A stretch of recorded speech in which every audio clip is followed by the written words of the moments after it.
Buenas tardes para todos. Es un placer para mí estar acá con los estudiantes de grado octavo. Les voy a pedir el favor que antes de empezar la transmisión o digamos a lo largo de la transmisión vayan dejando su nombre en los comentarios y si tienen alguna pregunta ahí mismo por favor van dejando sus inquietudes y yo se las voy respondiendo lo más rápido posible.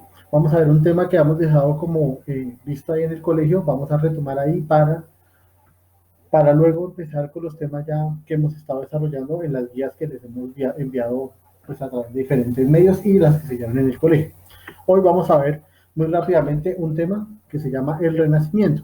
Recuerden por favor que estamos mirando la Edad Moderna y cómo ella, pues digamos, va a cambiar la mentalidad de las personas que vivían luego pues de haber existido en el feudo y en la Edad Media Europea. Entonces ahora vamos a ver el Renacimiento y en la imagen ustedes pueden ver la famosa obra de Leonardo da Vinci, que se llama La Mona Lisa, o la conocemos acá como la Mona Lisa, y él la bautizó pues como la Gioconda.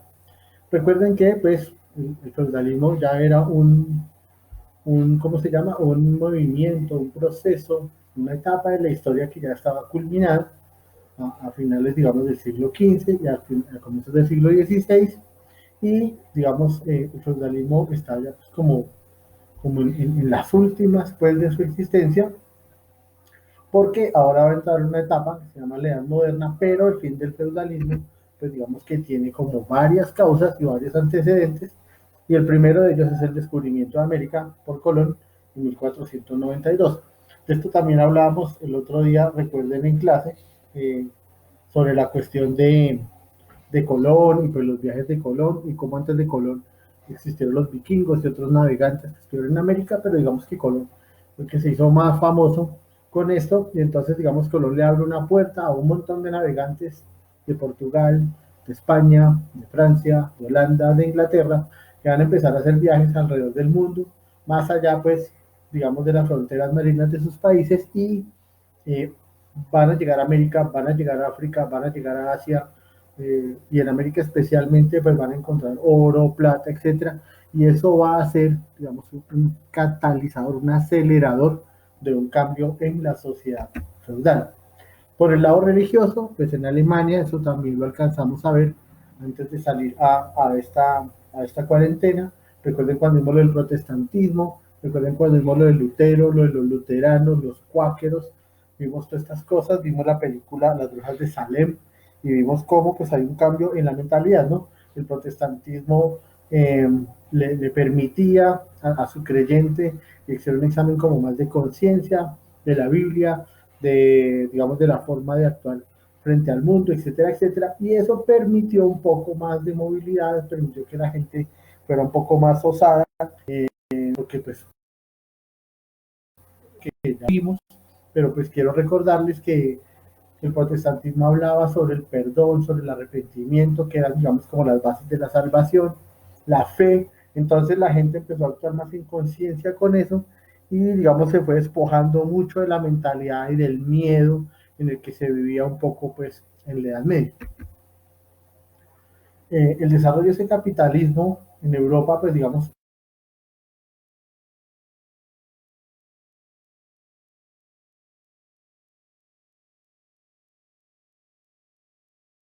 países, a Holanda, a Inglaterra, incluso a Francia, etcétera. Y eso hizo que poco a poco, digamos, en el paso más o menos de 2 siglos, la sociedad se fuera pues transformando, ¿ya?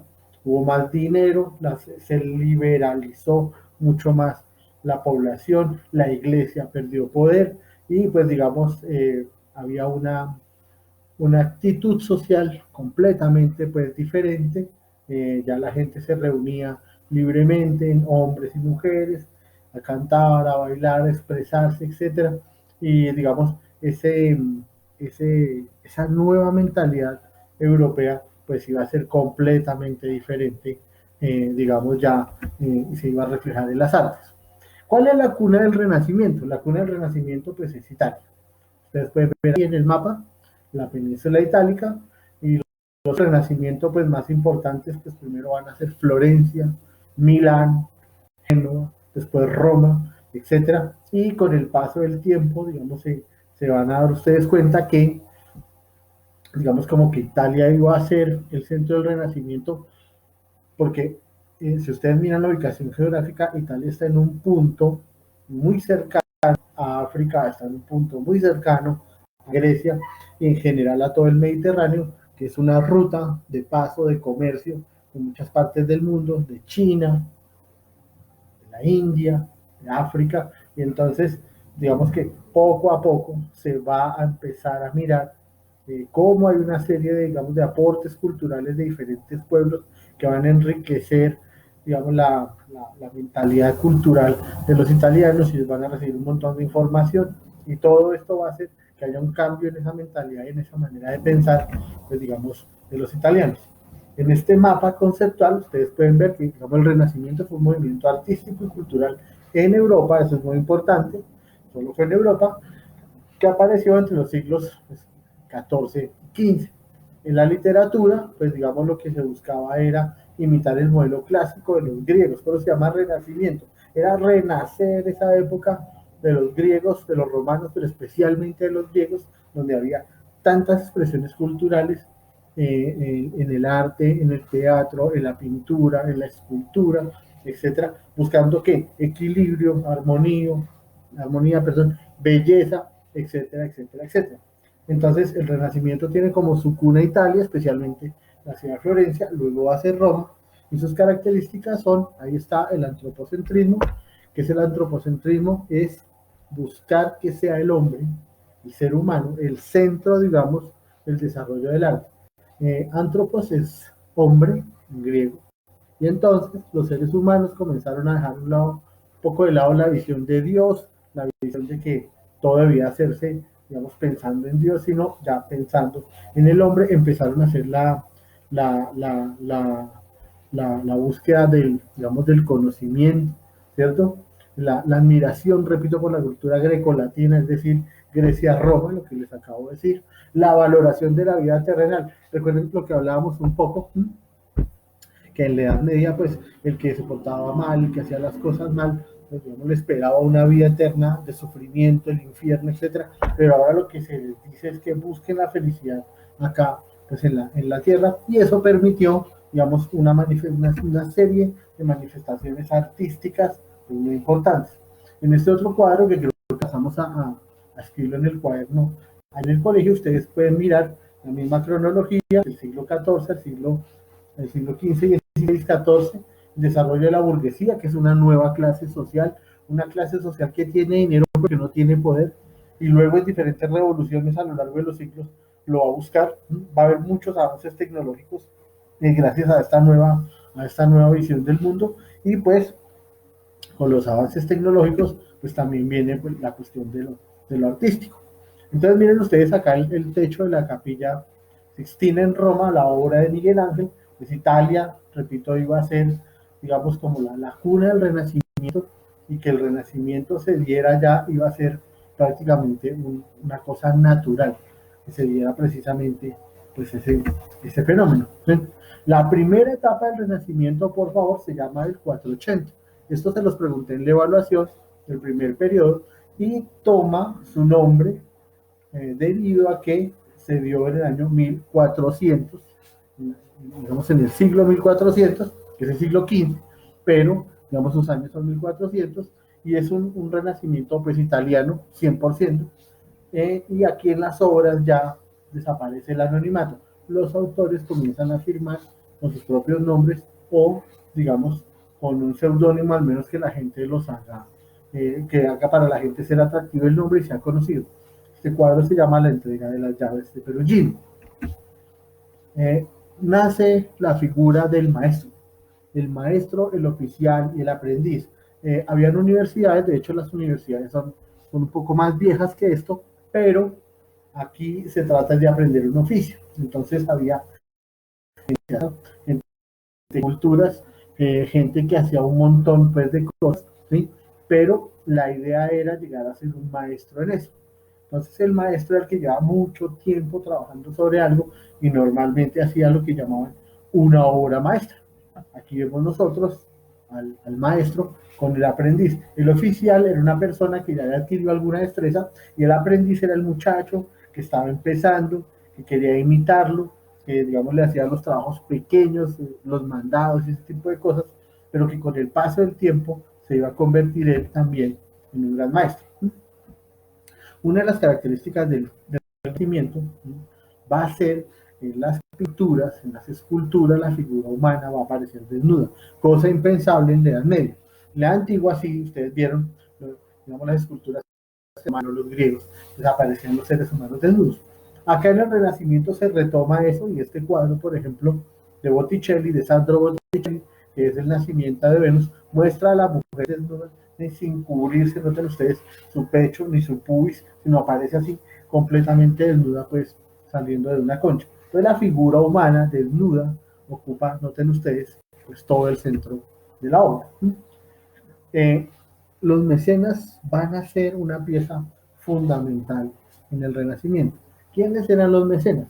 Los mecenas eran normalmente gente de la nobleza, príncipes, duques, que tenían dinero, tenían, digamos, una posición social desahogada, acomodada, y eran ellos los que patrocinaban a los jóvenes artistas, los impulsaban, les daban dinero para que pudieran vivir exclusivamente ya fuera para pintar, para esculpir, para hacer música. Eso era difícil, ¿ya? Porque para poder sobrevivir había que trabajar, pero el mecenas se encargaba de la manutención de estas personas y dedicada 100% a eso, pues hacían grandes obras que luego ellos compraban o las tenían para las colecciones, sus cosas. En Florencia se destacó muchísimo Lorenzo de Medici como uno, pues, de los grandes mecenas. Miguel Ángel, el famoso Miguel Ángel, es uno de los grandes representantes del 480. Aquí está la famosa pintura que está en la Capilla Sixtina en el techo, que se llama El nacimiento o la creación de Adán. Leonardo da Vinci fue otro de los grandes representantes del Renacimiento del 480. Leonardo tuvo una prolífica carrera, un perfil, digamos, muy, muy multifacético. Fue pintor, fue escultor, inventor, científico. Y ahí está, vean ustedes en la imagen, la famosa Última Cena, vamos uno de sus cuadros más representativos, junto con la Mona Lisa, que fue la que vimos pues, al comienzo. Aquí está una representación de lo que pudo haber sido la muerte de Leonardo en brazos de Francisco I, el rey de Francia, quien también era un gran mecenas. De todas maneras, Leonardo antes de morir dejó un montón de bocetos, es decir, digamos, de borradores de trabajos que podrían servir para el futuro. Acá vemos un par de los muchos que hay. Fíjense ustedes a la izquierda, ese feto humano. Recuerden por favor que no existía el microscopio, ni las máquinas de rayos X, ni las famosas ecografías, nada de eso. Entonces, para la época, pues tener esta, esta representación tan, tan precisa de un feto, pues era, digamos, una cosa supremamente importante.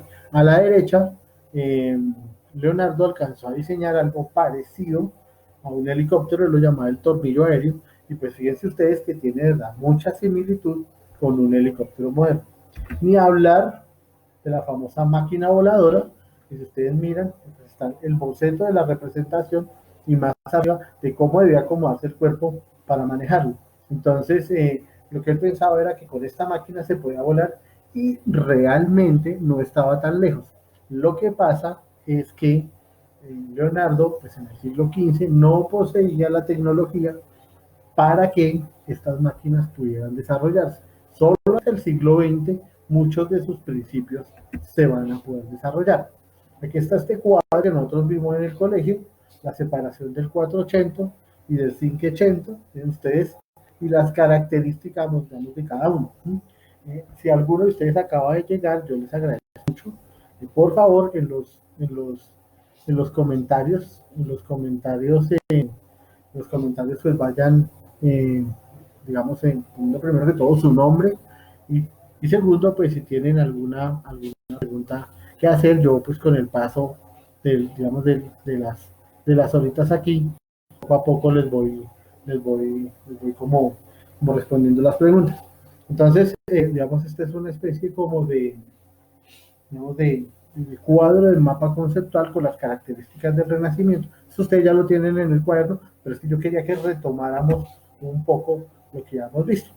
El Cinquecento es la segunda parte del Renacimiento y toma su nombre por haber sido, digamos, sus obras más representativas a partir de 1500. Entonces, aquí ya hay una completa representación de la figura humana. Este, por ejemplo, es un autorretrato de un pintor muy famoso, Alberto Durero, y fíjense ustedes, ya se representa tal cual es. Si ustedes miran una obra de arte de la Edad Media, se van a dar cuenta que los rostros son alargados o las figuras alargadas o no tienen proporciones, las iglesias son grandes, las personas pequeñas, etcétera, o todas las personas tienen alguna aura de los santos, sobre todo Jesucristo, sus apóstoles, tienen auras de santidad, etcétera. Aquí ya eso desaparece. Fíjense ustedes que la gente se representa tal cual, ¿sí? Y es, digamos, acá en el 580, donde ya el arte es totalmente antropocéntrico, se representa la figura humana como es. Otro fue Rafael Sanzio, el famoso Rafael, aquí también está en su obra La Transfiguración. La mentalidad religiosa pues, era muy fuerte, ¿no? Y no se iba a abandonar de un momento a otro. Entonces, digamos, se seguían representando pues, las escenas del Nuevo Testamento y todas estas cosas, pero ya pues con otras características, digamos, muy, muy diferentes. El Renacimiento permitió, digamos, también el nacimiento, la aparición de grandes escritores. Uno de los más importantes, o el más importante al menos en lengua inglesa, fue William Shakespeare. Él, digamos, publicó muchas obras de teatro, la mayoría de ellas, pues, ellas mostraban un poco la, digamos, esa transición de la etapa medieval hacia una sociedad mucho más moderna, una sociedad mucho más liberal. Y William Shakespeare escribió El Rey Lear, ahí vemos, estamos viendo una representación de El Rey Lear, la historia de Cordelia y su padre, el Rey Lear, el conde de Gloucester, etcétera, etcétera, y cómo ellos, digamos, tienen una relación tormentosa, trazada por la venganza, por la muerte, por la sangre, ese tipo, digamos, de actuaciones de la sociedad que eran poco visibles en la Edad Media en las obras, acá se van a hacer pues ya completamente visibles. Otra de las grandes obras fue Hamlet, un drama muy fuerte, se trata del príncipe Hamlet, quien, digamos, asesina a su tío Claudio para vengar la muerte de su padre. El príncipe Hamlet es, digamos, la representación de esta nueva etapa del Renacimiento, en donde los sentimientos humanos salen a flote, en donde los deseos de venganza son palpables, etcétera, y pues donde se muestra, digamos, en toda su dimensión los sentimientos del ser humano. Aquí están Leonardo DiCaprio y se me olvidó el nombre de la señorita, ya me voy a acordar y les digo. En la película se llama Claire Dance, Leonardo DiCaprio y Claire Dance. Nosotros vamos a ver la película. No sé si la alcanzamos a ver en este momento, no me acuerdo, creo que sí, que la alcanzamos a ver, que es una representación moderna de la famosa trama de Romeo y Julieta de William Shakespeare. ¿Recuerdan? Sí la vimos. Eran los Montesco, los Capuleto, en Verona, las dos familias enemigas, etc. Todo ese cuadro de la sociedad del Renacimiento, William Shakespeare digamos, lo plasma, lo dibuja, lo describe mucho en sus obras. Y fíjense algo, ¿no? William Shakespeare es inglés, pero sus obras se centran en otros países de Europa. Por ejemplo, Romeo y Julieta es en Verona, en Italia. En España, pues también hubo, digamos, un fuerte coletazo del Renacimiento, pero solo es en el 580, en el siglo XVI, en los años 1500. Uno de los grandes pintores del siglo de oro español, pues fue Doménicos Teotocópulos, como este es un nombre tan complicado de decir, entonces el decían el Greco porque era griego, entonces su obra se plasmó toda en recrear un poco acontecimientos relacionados con la vida de Jesús. Para que ustedes lo miren, ahí está la curación del ciego, una de las, digamos, de los pasajes bíblicos pues, más conocidos de Jesús. San Juan de la Cruz fue un poeta español que era sacerdote, de hecho es el patrono de los poetas españoles, y pues escribió muchas obras, precisamente en verso, sobre la sociedad española posterior a la Reforma. Nosotros lo hablamos en clase, recuerden que después de la Reforma en España vino un movimiento que se llamó la Contrarreforma, que buscaba precisamente frenar el avance del protestantismo en España y en Francia, en los países donde no ha llegado. Eso fue primero como una iniciativa de Ignacio de Loyola, pero digamos muchos de los escritores españoles también se fijaron en ese aspecto. Otro de los grandes escritores españoles fue Lope de Vega. Entonces, estos más grandecitos, para el noveno, décimo, van a ver muchas, digamos, de sus obras, o al menos fragmentos, y una de las más conocidas es Fuente Ovejuna. Esto es digamos, una novela, una obra de teatro que gira en torno a una revuelta en un pueblo que se llama así, Fuente Ovejuna. El comendador es una especie de alcalde y las personas se rebelan contra él por las injusticias, por el cobro de impuestos, por un montón de cosas. Entonces, esta problemática social se va a ver mucho, mucho en las obras desde el 580. El máximo representante de las letras españolas, así como está William Shakespeare en Inglaterra, pues el máximo representante de las obras españolas, de las letras españolas, es Miguel de Cervantes Saavedra. Recuerden que él escribió el famoso libro de El Quijote de la Mancha, el ingenioso hidalgo Don Quijote de la Mancha, así se llama.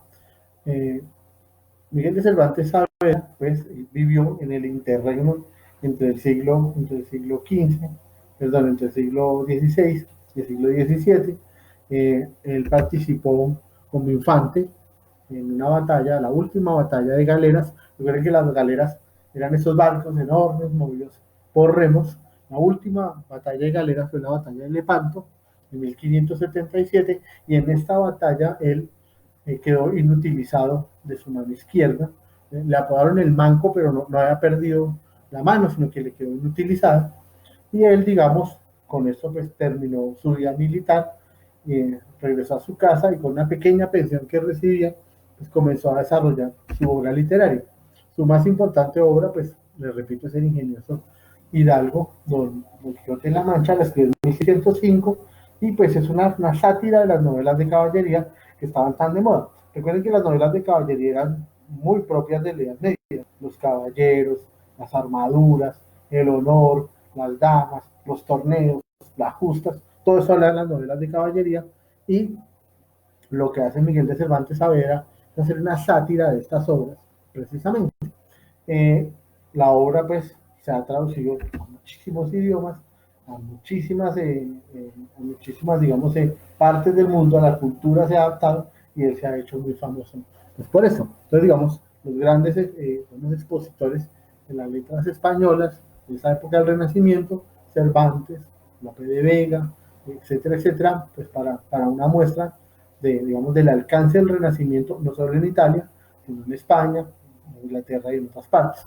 Esta es la Basílica de San Pedro en Roma y es una muestra de la arquitectura del Renacimiento, una cosa mucho más clara, mucho más, digamos, donde se permitía más la luz, etcétera, etcétera.